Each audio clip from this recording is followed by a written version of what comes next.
Oporba izgubila većinu za ukidanje naplate parkiranja. Ljiljana Popovački-Račić i Josip Držajić predložili izmjene u naplati, ali ne i njeno ukidanje. Nastavlja se drama oko izgradnje reciklažnog dvorišta i odlagališta otpada u bivšoj cementari. Lokalni čelnici Zaprešića i 7 općina održali sastanak o zajedničkim problemima. Dogovorena strategija o zaštiti životinja, gospodarenju otpadom i vatrogastvu.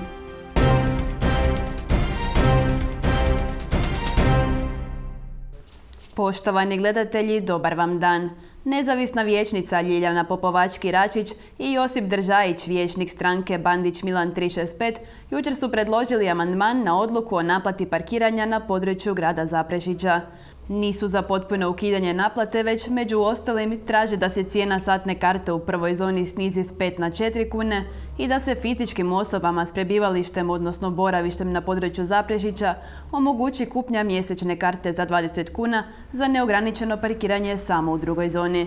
Nadalje, zatražili su i da se snize cijene povlaštenih karata za stanare i studente veleučilišta Baltazar, te da se parkirališna mjesta na trgu žrtava fašizma kod broja 11 i u Tržnoj ulici premjeste u drugu zonu naplate. Ovaj prijedlog komentirali su gradonačelnik Željko Turk i Goranka Dorotić, vijećnica Živog zida. Ono što danas mogu reći je da je prodano preko 2000 mjesečnih parkirnih karata, preko 30.000 onih satnih i da su građani Zaprešića napose kad je riječ o parkiranju u prvoj zoni prihvatili taj parking kao realnost. Isto tako, uvažavajući i stavove naših gradskih vijećnika, temeljem kako prijedloga gospođe Popovački, gospodina Držajića, tako i dijelom drugih prijedloga, radimo daljnja poboljšanja kako bismo omogućili građanima Zaprešića, neovisno gdje žive, da kupe povoljnije parking karte s jedne strane, a sa druge strane, gledajući rezultate, i dodatno snizili cijene. Pa prijedlog odluke o naplati gospođe Ljiljane Popovački i gospodina Držajića je krajnje licemjeran. Samim time što je gospođa zajedno s nama iz oporbe prije 10-ak dana potpisala da je protiv naplate. Nije nam jasna njihova igrica, ali nije nas ni briga. Mi smo na vijeću dali prijedlog za raspisivanje referenduma i nadamo se da će HDZ koalicija barem to podržati, osim ako se ne boje volje građana. A tada možda onda i dodamo pitanje o opozivu gradonačelnika, jer je građanima već dosta tog kriminala koji se odvija u ovom gradu zadnjih 2 desetljeća.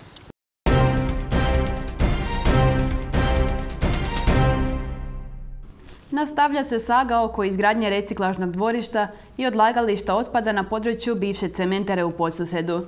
Održana je još jedna tribina, a građani su složni oko jednog. Odlagalište otpada ne žele u blizini svojih domova. Ja bih bila sretna kad bi ovdje bila tema sanacija klizišta. Ali ovdje nije tema sanacija klizišta. Ne želimo nikakav otpad na području bivše cementare. Riječi su to koje su se čule tokom javne tribine održane u prostorijama gradske četvrti Podsused-Vrapče. Tema je opet izgradnja reciklažnog dvorišta i odlagališta otpada. 90 godina smo taoci cementare u Podsusedu. Iza toga još 10 godina smo bili taoci CIOS-a. Vjerujem da protiv samog plana, s obzirom da iza plana, s obzirom da se stručnjak stojite i da protiv njega niko od nas nema ništa. Međutim, kad dolazimo do realizacije tog plana, otvaranje reciklažnog dvorišta je jedna od opcija. Mi tražimo toj opciji alternativu. Iz grada ponavljaju, razloga za strah nema. Neće se graditi postrojenje za sortiranje, drobljenje i separiranje materijala. Radit će se o pokretnom postrojenju koje možete zakačiti za kombi i dovesti ga na lokaciju. Građani strahuju da će se osim građevinskog otpada odlagati i azbest.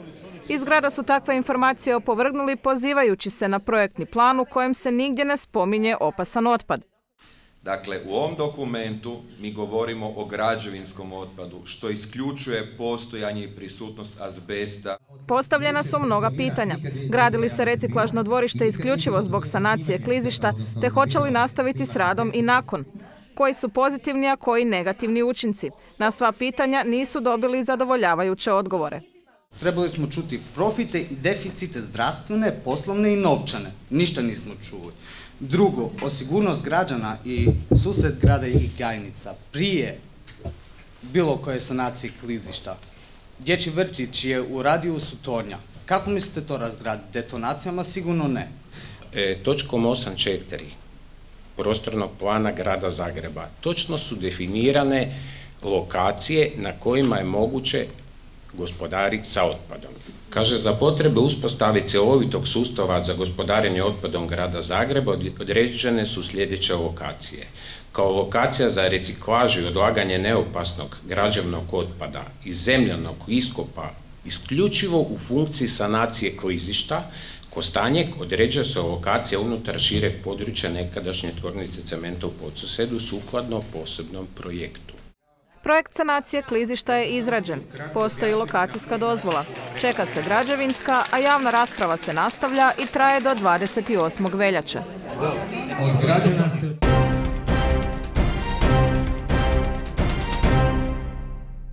Čelnici Zaprešića i okolnih 7 općina sastali su se kako bi raspravili o važnim zajedničkim temama. Tako su se na dnevnom redu našle 3 točke, a najveća rasprava stvorila se o novom zakonu o zaštiti životinja i primjeni istog. Usvajanjem novog zakona o zaštiti životinja, gradovi i općine dobili su nove odgovornosti, a to znači i nove troškove.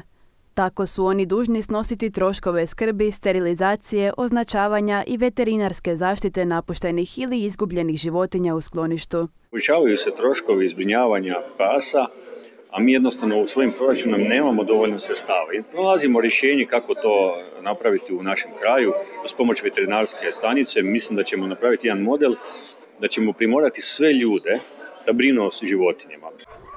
Isto tako, novim je zakonom propisan rok za kontrolu mikročipiranja pasa, a na sastanku je dogovoreno da će gradovima i općinama u tome pomoći veterinarska inspekcija. Do zaključka smo došli da će nam veterinari, znači tehničari iz veterinarske stanice Zaprešić pomoći odraditi onaj posao koji smo mi trebali do 30.6., a to je da nam pošalju podatke o svim domaćinstvima koji imaju neoznačene, odnosno nečipirane pse. Raspravljalo se i o novoj uredbi o gospodarenju komunalnim otpadom. Podsjetimo, gradovi i općine do veljače su morali donijeti odluku o načinu pružanja usluga s miješanim komunalnim i biorazgradivim otpadom. Sad je na davateljima javne usluge da im se obrate sa zahtjevima za suglasnost na nove cjenike. Tako je direktor komunalnog poduzeća Željko Majcen najavio mogući rast cijena jedino u Zaprešiću. Sada je to gotovo sigurno. Sve kalkulacije govore o tome, obzirom da smo mi već puno toga prije ugradili u cijenu, da nemamo razloga dizati cijenu, izuzev možda nešto u kolektivnom stanovanju u samom gradu Zaprešiću, jer oni do sada nisu plaćali varijabilni dio, a sad ga po zakonu moraju plaćati. Raspravljalo se i o vatrogascima. S obzirom na sve manji interes za lokalne DVD-ove, čelnici su donijeli zaključak da bi zbog sigurnosti javna vatrogasna postrojba Zaprešić trebala imati podružnice u Brdovcu i Bistri koje bi djelovale na području svih 7 općina.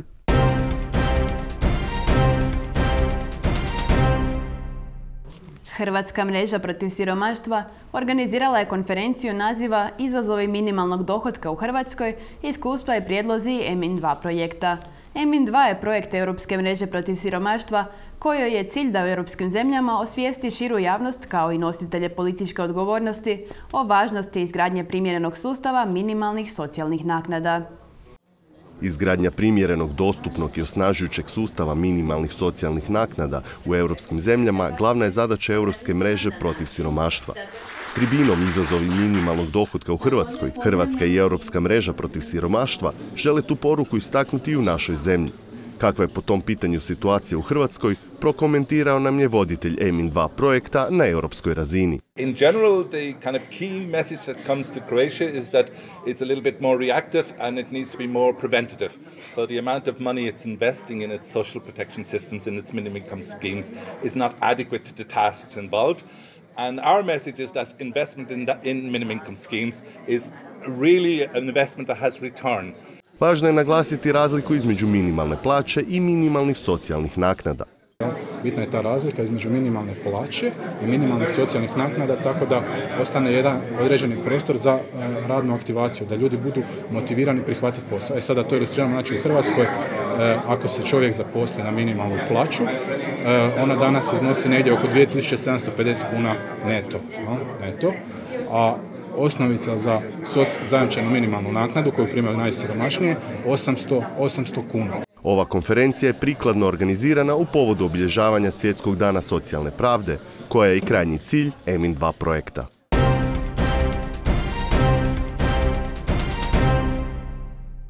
Stigli smo do kraja vijesti. Gledajte nas i sutra u isto vrijeme. Do tad, lijep pozdrav!